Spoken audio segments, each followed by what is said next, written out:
नमस्कार विद्यार्थी मित्रांनो, ओयासिसच्या ऑनलाईन प्लॅटफॉर्ममध्ये आपलं स्वागत आहे। या व्हिडिओमध्ये आपण पाहणार आहोत MHTET पेपर क्रमांक 1 व पेपर क्रमांक 2साठी अत्यंत महत्त्वाचा असणारा विषय म्हणजे शैक्षणिक मानसशास्त्र। यातील आपण वाढ व विकास या टॉपिकच्या संदर्भाने चर्चा करणार आहोत। त्यामध्ये आपण वाढ व विकास संकल्पना, त्यांची वैशिष्ट्ये आणि या टॉपिकवर आधारित मागील 9 वर्षामध्ये जे प्रश्न विचारण्यात आले तुम्हाला त्यांची देखील आपण उजळणी करणार आहोत। सर्वप्रथम आपण वाढ ही संकल्पना समजून घेऊया आणि नंतर मग विकासाच्या संदर्भाने माहिती घेऊया।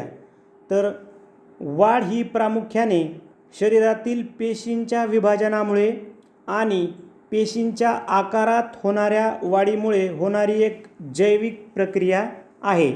म्हणजे जेव्हा आपण वाढ म्हणतो तेव्हा त्यामध्ये उंची वाढणे, वजन वाढणे, हाडे मजबूत होणे, स्नायूंची वाढ होणे आणि मेंदूच्या आकारात बदल होणे यांचा समावेश होतो। ही प्रक्रिया शरीराच्या अंतर्गत आणि बाह्य अशा दोन्ही स्तरावर घडते। म्हणजे जसं आपल्याला वाढ झाल्याच्या नंतर शरीराचा आकार बदललेला दिसतो, म्हणजे शरीराचे हात, पाय, बोटे, त्याचप्रमाणे अंतर्गत अवयवात सुद्धा वाढ होत असते। जर आपण व्याख्या पाहिली तर व्याख्या आहे बघा, शरीराचा आकार, उंची, वजन आणि अंतर्गत अवयवांच्या आकारात होणारी भौतिक वाढ म्हणजे वाढ होय। वैशिष्ट्ये काय काय सांगता येतील वाढीची? संख्यात्मक स्वरूप असतं, म्हणजे वाढ ही केवळ शारीरिक बदलाशी संबंधित असून ती संख्यात्मक असते। म्हणजे तिचं मोजमाप करतात आपल्याला, किती इंच, सेंटीमीटर, किती किलो वजन आहे, किती ग्रॅम वजन आहे, असं आपल्याला अचूक सांगता येते। म्हणून शरीराची वाढ ही किंवा शरीराच्या वाढीचं जे स्वरूप असतं हे संख्यात्मक असतं। आपल्याला क्लिअर सांगता येतं किती उंची वाढली, किती वजन वाढलं असं। त्यानंतर मर्यादित कालावधी। आता वाढ ही आयुष्यभर चालणारी प्रक्रिया नाही।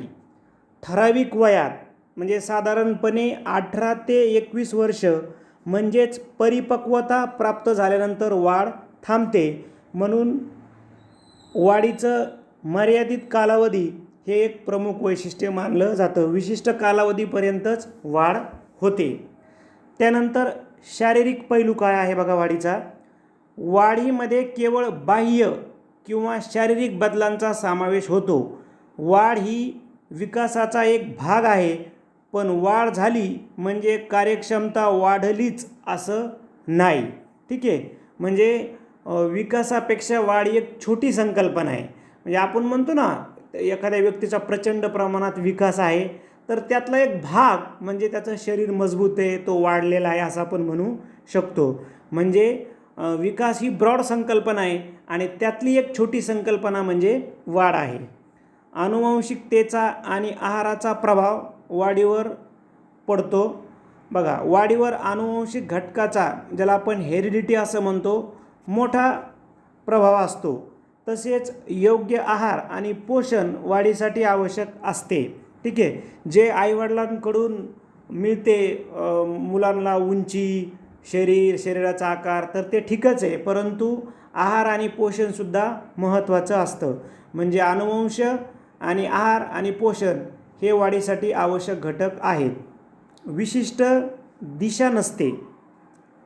शरीराच्या वाढीला कोणतीही ठराविक दिशा नसते। ती शरीराच्या विविध अवयवात एकाच वेळी किंवा वेगवेगळ्या गतीने होत असते। अशी स्पष्ट विशिष्ट दिशा नसते। त्यानंतर मोजमापाची साधने।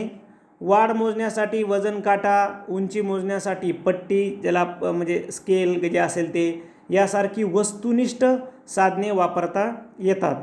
महत्त्वाचा फरक आहे, मेंदूचा आकार वाढणे ही वाढ आहे, मात्र मेंदूची कार्यक्षमता किंवा विचार करण्याची शक्ती वाढणे हा विकास आहे।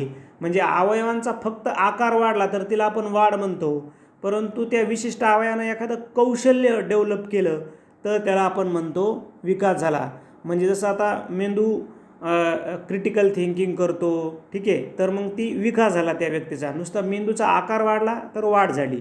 किंवा जसं आपल्या हाताची बोटं किंवा पंजा वाढला ही वाढ झाली, परंतु त्या हाताने किंवा त्या हाताच्या बोटाने जर सुंदर हस्ताक्षर काढलं तर तो विकास गणल्या जाईल. हे झालं वाढीच्या बाबतीत. आता आपण विकास ही संकल्पना समजून घेऊया. विकास म्हणजे केवळ शरीराचा आकार वाढणे नव्हे, तर प्राप्त झालेल्या वाढीचा वापर करून कार्यात कुशलता, प्रगल्भता, नवीन कौशल्य मिळविणे होय. व्याख्या काय करता येईल? व्यक्तीच्या कार्यक्षमतेत, कौशल्यात आणि वर्तनात काळानुसार होणारे प्रगतिशील आणि पद्धतशीर बदल म्हणजे विकास होय. म्हणजे आपण वाढीच्या बाबतीत पाहिलं की वाढ हा थोडासा संख्यात्मक आणि शरीराशी रिलेटेड आहे, परंतु विकासामध्ये कार्यक्षमता आलं, कौशल्य आलं, ठीक आहे, आणि पद्धतशीर बदल आला. सर्वच बाबतीनुसार वर्तनामध्ये सुद्धा बदल आला. या सर्व बाबींना आपण विकास असं संबोधतो. विकासाचं स्वरूप जे आहे हे वाढीपेक्षा अधिक व्यापक आहे. आपण पाहिलं ना का, विकास ही वाढीपेक्षा अधिक व्यापक संकल्पना आहे. कारण विकासाचं स्वरूप हे गुणात्मक पण असतं आणि संख्यात्मक असतं. वाढीचं स्वरूप मात्र फक्त संख्यात्मक स्वरूपाचं असतं. त्यानंतर फरक जर पाहिला आपण, वाढीमुळे मुलाच्या हाताचा पंजा मोठा होतो, पण त्या पंजाचा वापर करून सुंदर हस्ताक्षर काढणे किंवा सुईत दोरा ओवणे हा विकास किंवा गुणात्मक बदल आहे असं आपण मानतो. विकासाचे काही पैलू आहेत. शारीरिक विकास, शरीराच्या हालचालीमधील समन्वय आणि स्नायूवर नियंत्रण. बोधात्मक किंवा मानसिक विकास, विचार प्रक्रिया, स्मृती, तर्कशक्ती, कल्पनाशक्ती आणि निर्णय क्षमता यामध्ये विकास. भावनिक विकास, स्वतःच्या व इतरांच्या भावना समजून घेणे, यावर नियंत्रण ठेवणे आणि त्यांची योग्य अभिव्यक्ती करणे.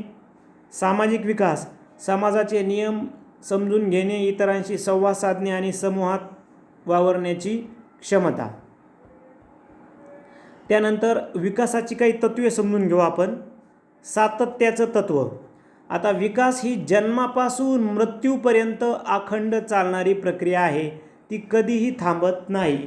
म्हणजे व्यक्ती, आपण म्हणतो ना, व्यक्तीमध्ये मृत्यूपर्यंत डेव्हलपमेंट होत असते, त्याच्या आचार विचारामध्ये, त्याच्या कौशल्यामध्ये, त्याच्या कृतीमध्ये. मात्र आपण हेच जर वाढीचा संदर्भ घेतला तर वाढ ही ठराविक काळापर्यंतच, ठराविक वयापर्यंतच होते. मात्र विकासाचं तत्त्व हे सातत्याचं असतं. त्यानंतर क्रमिकतेचे तत्त्व. विकास हा एक ठराविक क्रमाने होतो. उदाहरणार्थ, बाळ आधी बसते, नंतर रांगायला लागते, नंतर चालायला शिकते. म्हणजे त्याच्यामध्ये काय आहे? सिक्वेन्स आहे. म्हणून विकासाचं तत्त्व हे क्रमिकतेचं तत्त्व असतं. त्यानंतर वैयक्तिक भिन्नतेचं तत्त्व. प्रत्येक मुलाच्या विकासाचा वेग वेगवेगळा असतो. दोन मुले कधीही एकसारखी नसतात. ठीक आहे, सारख्याच वयाची मुलं एकसारखे असतील, एकाच उंचीचे असतील, किंवा त्यांच्यामध्ये एक कौशल्य असेल, किंवा त्यांची विचार करण्याची क्षमता एक असेल, असं म्हणता येणार नाही. ठीक आहे, म्हणून व्यक्तिभिन्नता, वैयक्तिक भिन्नता हे विकासाचं महत्त्वाचं तत्त्व आहे. त्यानंतर सामान्याकडून विशेषाकडे. बालक आधी सामान्य हालचाली करते आणि नंतर विशिष्ट कौशल्याकडे वळते. उदाहरणार्थ, वस्तू पकडण्यासाठी आधी पूर्ण हात हलवणे आणि नंतर बोटांचा वापर करणे. म्हणजे छोटं जर बाळ एकदम स्टार्टिंगला पाहिलं तर पूर्ण हात हलवतो तो वस्तू पकडण्यासाठी, आणि ज्यावेळेस त्याच्यामध्ये तो शिकतो, ठीक आहे, म्हणजे त्यावेळेस त्याचं काय, फक्त बोटांनी ती वस्तू पकडतो. म्हणून विकासाचा जो दिशा असते ती कशी असते? सामान्याकडून विशेषाकडे असते. परस्पर संबंधाचे तत्त्व. शारीरिक, मानसिक, सामाजिक आणि भावनिक विकास एकमेकाशी जोडलेले असतात. एकावर झालेला परिणाम दुसऱ्यावर होत असतो. आलं लक्षामध्ये? म्हणजे एकमेकाशी रिलेटेड असतो विकास. म्हणजे एखादी व्यक्ती जर शारीरिक प्रबळ आहे तर साहजिकच त्याचा मानसिकरित्या तो स्ट्रॉंग असतो, भावनिकरित्या तो स्ट्रॉंग असतो. आणि शारीरिकरित्या तो जर कमकुवत आहे तर साहजिकच त्याची मानसिक, सामाजिक, भावनिक स्थिती कशी असते? कमी असते. हे जनरल झालं, एकमेकावर अवलंबून असतो. परिपक्वता व अध्ययनाचे तत्त्व. विकास हा केवळ नैसर्गिक नसून तो परिपक्वता आणि अनुभव यांना एकत्रित परिणाम असतो. विकासाच्या दोन दिशा असतात. दिशानिश्चिततेचे तत्त्व. ज्याला आपण शिरोपुच्छ असं म्हणलो, डोक्यांकडून पायाकडे होणारा विकास. आणि दुसरं दिशा निश्चिततेचं तत्व आहे मध्यबाह्य, केंद्राकडून परिघाकडे होणारा विकास. त्यानंतर आनुवंशिकता व पर्यावरणाची आंतरक्रिया. विकास हा केवळ अनुवंशावर अवलंबून नसून त्याला योग्य पर्यावरणाची जोड लागते. ठीक आहे, म्हणजे आनुवंशिकता आणि पर्यावरणाची आंतरक्रिया बरोबर आहे, परंतु त्याला 100% विकास हा केवळ अनुवंशावर अवलंबून नसतो. त्याला तसं पर्यावरण म्हणजे आहार विहार, समाज, आई वडील हे सगळे व्यवस्थित मिळायला पाहिजे तरच त्याचा विकास होऊ शकतो. वर्तुळाकार गतीचे तत्व. विकास हा सरळ रेषेत नसून तो मागे पुढे अधिक दृढ होत जातो. अंदाज वर्तवण्याचे तत्व. मुलाच्या सध्याच्या वाढीच्या वेगावरून त्याच्या भविष्यातील विकासाचा सर्वसाधारण अंदाज वर्तवता येतो, म्हणून विकासाचं एक तत्व मानलं जातं अंदाज वर्तवण्याचं तत्व. अशा पद्धतीनं आपण विकास आणि वाढ या संदर्भानं चर्चा केलेली आहे. आता आपण PYQ पाहण्याऐवजी आपण वाढ व विकासातील फरक पाहूया. ठीक आहे, तर कारण यावर आधारित आपल्याला प्रश्न विचारलेले असतात. वाढीमध्ये शरीराच्या विशिष्ट भागातील बदलाला वाढ म्हणतात. तर विकास ही संज्ञा वापरली जाते तेव्हा संपूर्णपणे अवयवाचा विकास असतो. शरीराच्या आकारमानात बदल होतो आणि हा बदल पेशींच्या वाढत्या संख्येमुळे किंवा पेशीच्या आतील घटकामधील वाढीमुळे होतो. विकासामध्ये शरीर संरचना आणि कार्य यातील परिपक्वतेमुळे बदल होतात. साधारणपणे आपण दोन्ही संकल्पना पाहत असताना हा फरक पाहिलेलाच आहे. तुम्ही व्हिडिओ पॉज करून त्याची स्क्रीनशॉटसुद्धा घेऊ शकता. बघा, वाढ ही संख्यात्मक असते तर विकास हा संख्यात्मक आणि गुणात्मक असतो. कारण इथं वाढ म्हणजे काय, उंची वजन, आणि विकास म्हणजे काय, उंची वजनाबरोबरच कौशल्य काय शिकलं. ठीक आहे, स्मरणशक्ती, शब्दसंग्रह या सर्व बाबी विकासामध्ये येतात. ठीक आहे, त्यानंतर बाकी जनरली आपण बघा ही आयुष्यभर होत राहणारी सततची प्रक्रिया नाही आहे, मात्र विकास हा जन्मापासून मृत्यूपर्यंत चालतो. ठीक आहे, वाढ झाली तरी विकास होईलच असे नाही. एखाद्या व्यक्तीची सदृढ वाढ झाली म्हणून त्याच्यामध्ये जे काही कौशल्य आहेत किंवा त्याची विचार प्रक्रिया आहे किंवा त्याची कल्पकता आहे ती डेव्हलप होईल असं सांगता येत नाही, पण हा पण त्याच्यामध्ये फरक असतो. आता आपण वाढ आणि विकासावर परिणाम करणारे जे मुख्य 2 घटक आहेत, अनुवंश आणि पर्यावरण. तर अनुवंशातून पालकाकडून मिळणारं जे गुणसूत्र आहे यामुळे उंची, डोळ्याचा रंग, केसाचा प्रकार आणि बुद्धिमत्ता या क्षमता तर मिळतातच मुलाला, पण पर्यावरणाचा देखील महत्त्वाचा रोल असतो. मुलाला मिळणारं अन्न, खेळायला मिळणारे मैदान, कौटुंबिक वातावरण, शाळा आणि सामाजिक परिस्थिती योग्य पर्यावरणाशिवाय अनुवंशाने मिळालेल्या गुणांचा पूर्ण विकास होऊ शकत नाही. अनुवंशानं जरी त्याला स्ट्रॉंग गुणसूत्र मिळाले असतील तरी पण पर्यावरण देखील महत्त्वाचं असतं. आता आपण जे ओल्ड PYQ आहेत त्याचा सराव करूयात. प्रश्न आहे, बालकाच्या वाढीसंदर्भात पुढीलपैकी कोणते विधान अयोग्य आहे. वाढी संदर्भात अयोग्य विधान निवडायचं आहे. तर वाढ ही शारीरिक बाबीशी संबंधित असते का, तर हे बरोबर आहे, मात्र आपल्याला अयोग्य निवडायचं आहे. वाढ ही गुणात्मक बाब आहे, रॉंग, कारण वाढ ही संख्यात्मक असते. आलं लक्षामध्ये, वाढ ही कशी असते, संख्यात्मक असते, म्हणजे वजन इतकं वाढलं, उंची इतकी वाढली. गुणात्मक बाब असते विकास, विकासाच्या संदर्भानं ओळ माहिती सांगते, म्हणजे रॉंग आहे हे दुसरं, म्हणजे हेच उत्तर आहे. कारण बघा आपल्याला अयोग्य विचारलं ना, मग अयोग्य हेच आहे, कारण वाढ ही गुणात्मक नसते, विकास गुणात्मक असतो, वाढ ही संख्यात्मक असते. वाढ ही विशिष्ट वयानंतर थांबते, बरोबर आहे, विशिष्ट वयानंतर म्हणजे साधारण 18 ते 21च्या नंतर वाढ थांबते, म्हणजे हे बरोबर आहे. वाढीमध्ये समतोलपणाची अपेक्षा गृहीत धरली जात नाही. ठीक आहे, म्हणजे बरोबर आहे ना की शरीराच्या वाढीला दिशा नसते, ती शरीराच्या विविध अवयवात एकाच वेळी किंवा वेगवेगळ्या गतीने होत असते, त्याच्यामुळे त्याच्या समतोलपणाची दिशा गृहीत धरली जात नसती, विकास समतोल असतो. ठीक आहे, म्हणून हे सुद्धा बरोबर आहे, म्हणजे रॉंग फक्त पर्याय क्रमांक 2 आहे. त्यानंतर जोड्या जुळवायच्या आहेत. आपण जर बघितलं तर चकित होण्याची क्रिया, बालकामध्ये लहान अर्भकामधल्या काही क्रिया दाखवल्या त्यांची कार्य. आता चकित होण्याची क्रिया हे जो संरक्षणाच्या संदर्भानं असते, आता पाऊल टेकवणे हा संदर्भ येईल स्वावलंबनाच्या संदर्भानं, ठीक आहे. आणि पोहण्याची क्रिया करणे म्हणजे ते धोका टाळण्याचा संदर्भ आहे. म्हणजे आपण जर पर्याय क्रमांक 2 जर निवडला तर आपले सर्व उत्तरं म्हणजे जोड्या जुळून येतील. त्यानंतर परत एकदा जोड्याच आपल्याला जुळवायच्या आहेत. आपण जर 3 निवडलं तर आपल्या जोड्या जुळून येतील. जसं शारीरिक पातळी म्हणजे निरनिराळ्या कौशल्य निर्माण होणे, बौद्धिक पातळी म्हणजे कल्पनाशक्तीचा विकास होणे आणि भावनात्मक पातळी म्हणजे अभिवृत्ती निर्माण होणे, म्हणजे पर्याय क्रमांक 3. त्यानंतर दिलेल्या विकासविषयीच्या विधानाबाबत कोणते विधान असत्य आहे? तर एक एक विधान वाचूया. असत्य विधान निवडायचं आहे. व्यक्ती आणि वातावरणात आंतरक्रिया होते व त्यामुळे विकास घडून येतो.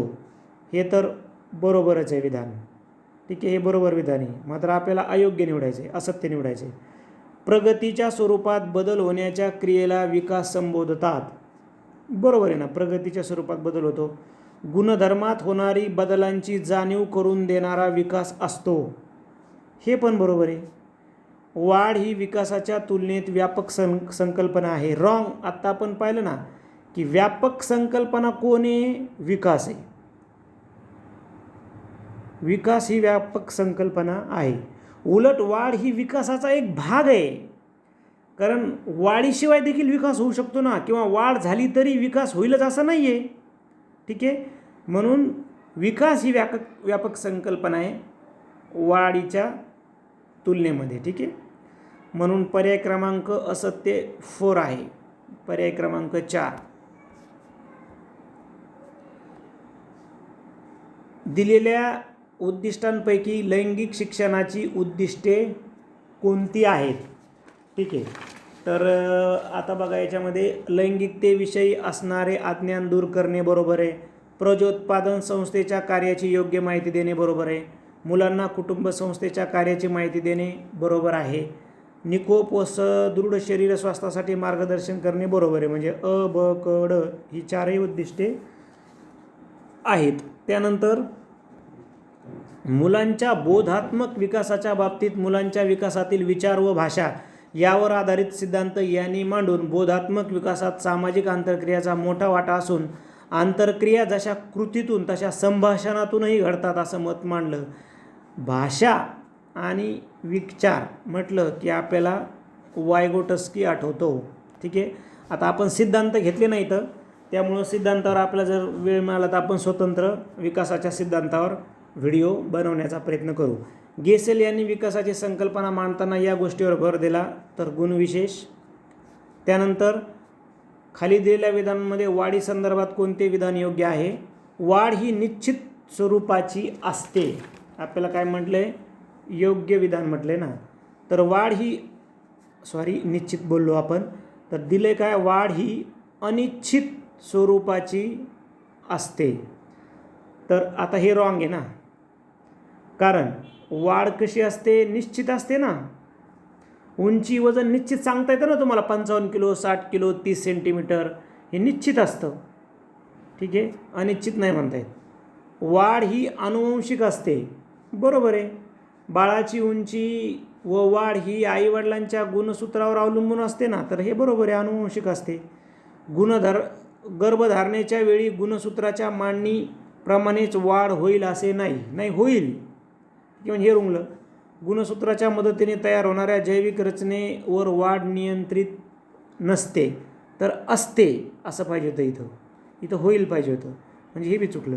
म्हणजे पर्याय क्रमांक 2 हेच आपलं उत्तर असणार आहे. त्यानंतर एलिझाबेथ हार्लॉक यांनी विकासाची संकल्पना मांडताना या गोष्टीवर भर दिला, तर त्यांनी परिपक्वतेवर भर दिला.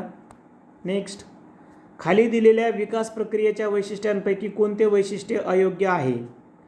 विकास हा संश्लेषणात्मक स्वरूपाचा आहे. कोणते वैशिष्ट्य अयोग्य विचारले? अयोग्य विचारले.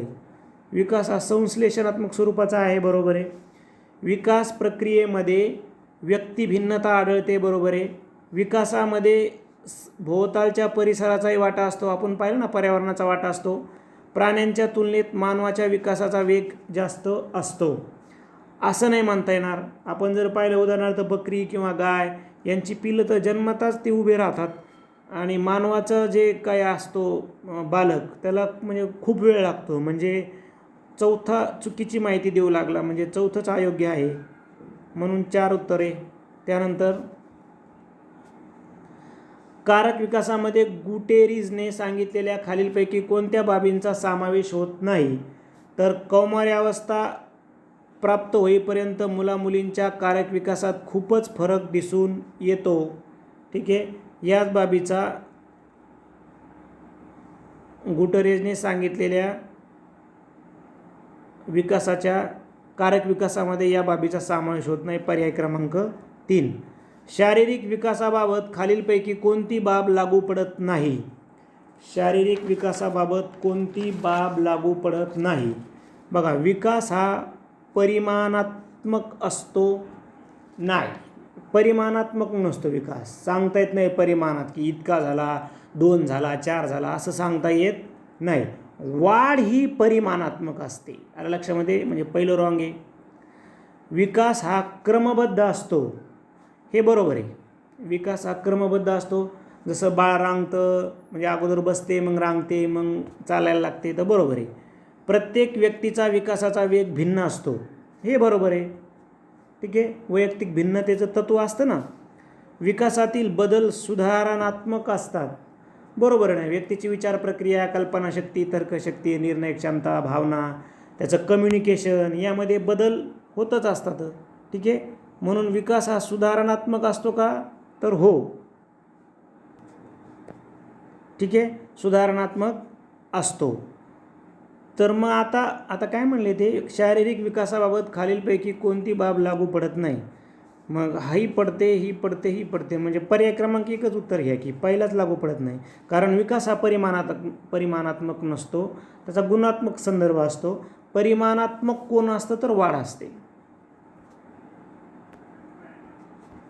त्यानंतर हॉवर्ड आणि राथवे यांच्या शारीरिक विकासाचा वेग जन्मापासून वर्षापर्यंत खूप असतो असं सांगितलं आहे. तर 2 वर्षापासून असं उत्तर आहे.